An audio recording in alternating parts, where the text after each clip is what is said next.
Welcome to Off the Page. I'm Will Cain. We've got another special debate edition. We've got Reihan Salam, new writer for National Review, and Chris Hayes, the DC editor of The Nation. The question is, does the United States military have a responsibility to police the world? Reihan, starts us off. The U.S. is in active combat zones in Afghanistan, Iraq, Pakistan.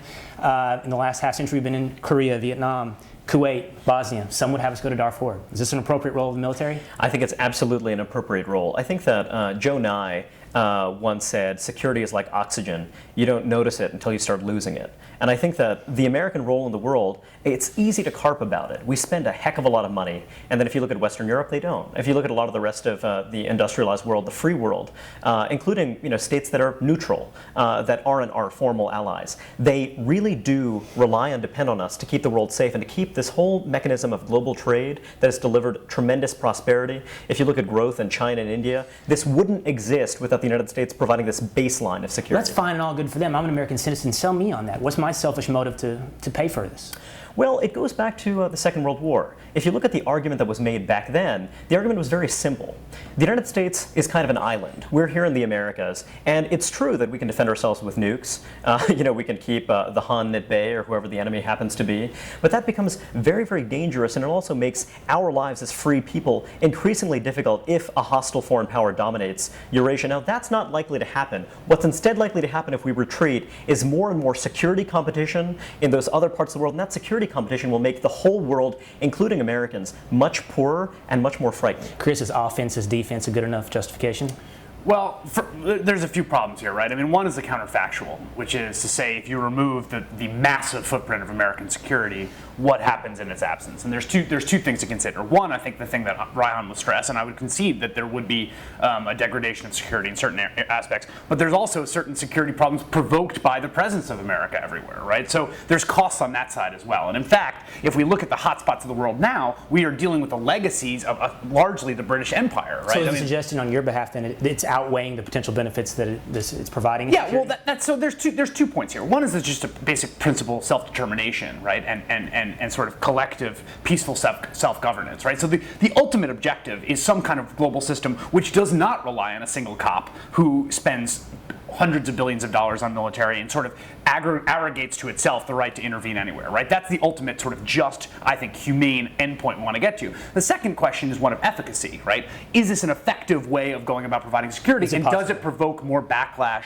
and blowback than the security provides? I think, look at where the problem spots of the world are right now. They are largely legacies of the British Empire. Now, the British Empire produced a tremendous degree of security, right? But in its wake, we're dealing with Israel and Palestine. We're dealing with Pakistan and India. So each one of these interventions creates its own sort of cascading series of What crises. about that, Reihan? His second point, that you're causing an extreme amount of blowback. Well, Adam Garfinkel had an article he wrote many years ago called An Immaculate Foreign Policy. And the basic argument is, a lot of people say, well, because we were involved in Afghanistan to kick out the Soviets, that led to 9/11. And in some sense, are they related? Absolutely, they're related. But again, we brought down the Soviet Union, and then we saved hundreds of billions of dollars that kind of helped deliver the prosperity of the 1990s. So again, it is incredibly probabilistic and kind of hard to say. I will acknowledge that there certainly is blowback, and also there is a way that these interests constantly extend. We say that we need to protect our lifeline to the Middle East,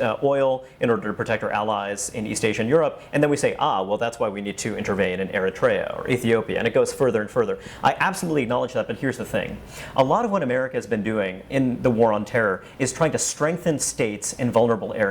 And I think that the key security threat is a general breakdown in order. You see that in Pakistan, you see that in Mexico. And I think that to the extent that we're helping to do that, we're actually building toward this kind of global security system, because it really is a matter, the real threat isn't nuclear war anymore. It really is brigandage. Is this a counter-argument to Chris's argument then on sovereignty, and you're making the argument? Oh, I absolutely am, because I think that honestly some areas just don't have even that most basic level of sovereignty to allow self-determination. Exactly. Let me just, I want to make this argument from the efficacy perspective. One thing that always strikes me is it's Reihan and other people who will argue that it's not feasible for the U.S. government to provide healthcare in some sort of reasonable fashion, can build states up from the ground up, right? So what's amazing is that the sort of conservative approach to the sort of efficacy of the state in undertaking certain projects seems to sort of fly out the window once we're dealing with military intervention. You know, it's much easier to provide a national healthcare system than it is to build a state from the ground up, and yet that is a place where I think conservatives seem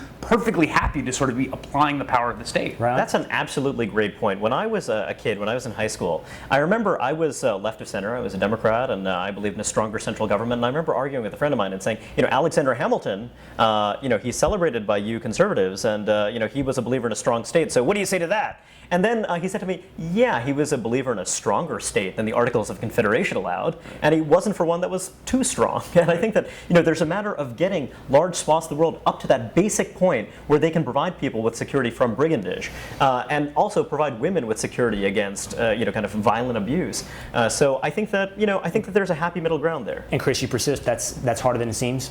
It's much harder than it seems. In fact, I don't even know how feasible it is. I mean, that, you know, and that this is something that I think liberals and conservatives have to sort of stare into the abyss about, right? Which is, what are the limits of American power? What can we actually do in these places? There's a moral question of what right do we have to do certain things, which I think is one that is never entertained in our debate, right? So no one ever thinks of what it would be like if Iraqi soldiers were knocking on your door and making you up in the middle of the night and pulling you out and putting you face down with handcuffs behind your back, because that is so far from the possibility of the world that we live in. Well, let's talk about that next time. All right, thanks, guys.